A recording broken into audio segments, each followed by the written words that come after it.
Hi, my name is Sisun. I used to be a product manager at Facebook, Uber, and Tesla before I founded More Labs in 2017. We were gearing towards our Series B, and that's when COVID hit. Our revenue was hit by 90%. As soon as we knew that we were going to shift the company's DNA, I wasn't sure that I was the right CEO. I wake up and I don't have something to do. I was pretty lost for a while. I actually spent about a year exploring. You start to come back, and I think as you regain energy, like, okay, I definitely am going to do something else. I just don't know what yet. Yeah.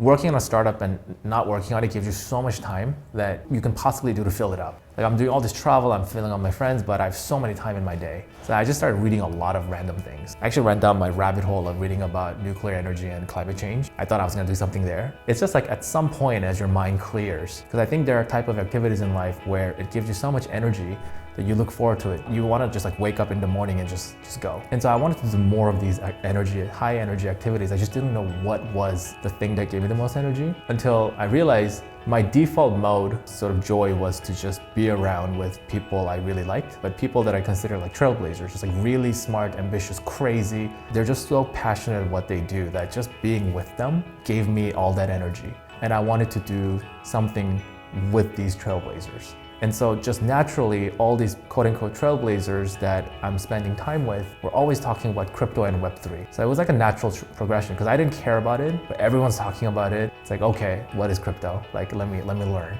And it's during that exploration that I just fell in love. I think two things made me fall in love with it. It's very different, the mentality, because a lot of people were just building things without like an end goal in mind. You're not sort of thinking about what problem am I solving. It's just people are just building new things all the time.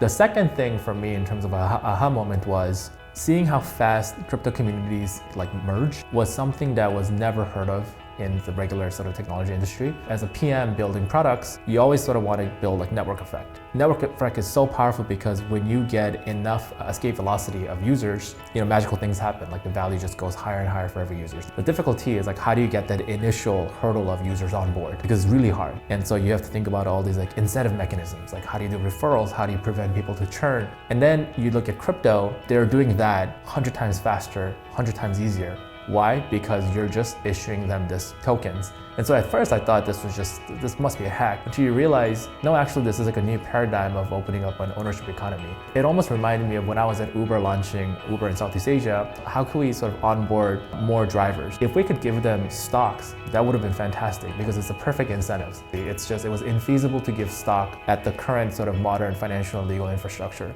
But with tokens, you actually can do that. So if you kind of think about consumer internet software companies today, there's very little incentive for new users to use it because you always want to use a thing that everybody else uses. To get to that point where there's an escape velocity, it requires a lot of effort for companies to build. Maybe you start with a niche community, maybe you start with a niche product, and then eventually you expand. But the actually really interesting graph is, imagine there's like Y and X axis, and Y axis is value per user, and X axis is users. The value per user kind of goes like this. As more and more people come in, it goes big. But there's a point where you have to get to a certain threshold for this to be true. Because otherwise, when you come in and there's nothing there, everybody leaves. But now all of a sudden, you're adding this new graph, which is like a financial incentive. Now all of a sudden, being the first one to use this product gives you a lot more upside of ownership. So now you have a reason to stick around. You're kind of solving that initial chicken and egg problem. I think this is the biggest culture shifts that I can probably work on in my lifetime, for sure. I don't think there's anything more interesting that I could work on. And that's a pretty bold statement, right?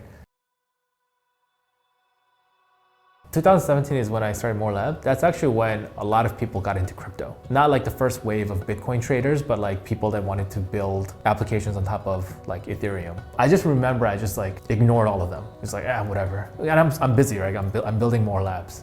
It's just like fast forward to today, I'm back, I'm now in blockchain, and I realize, oh man, I missed the big opportunity. To be fair, I wasn't very curious. I was just so occupied in More Labs. When I was talking to them, it was so abstracted. You really have to imagine, because there's not that many applications where you can look at it and be like, okay, I get it.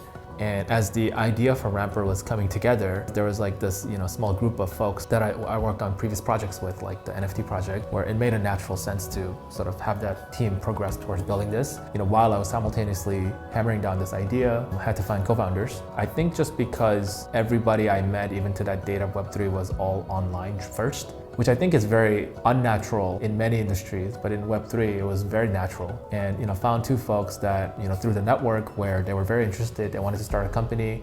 Yeah, we should do this together. There's a lot of iterations towards what we wanted to make exactly, but the mission was pretty clear cut from the very beginning, which is to make Web3 accessible for everyone. The reason why I wanted to do it in the beginning is I just found crypto and Web3 really hard to access. So when I first got into crypto, I remember all my peers in the crypto world would tell me to go get MetaMask because that will sort of get you to access decentralized applications. And I just thought it was so hard, and I was embarrassed to tell them I don't know how to do this because if I find it this hard, chances are the majority of the world won't know how to do this. I feel like I'm pretty tech savvy, but this is really hard. Let's say there is a game that you want to play and it's a Web3 game.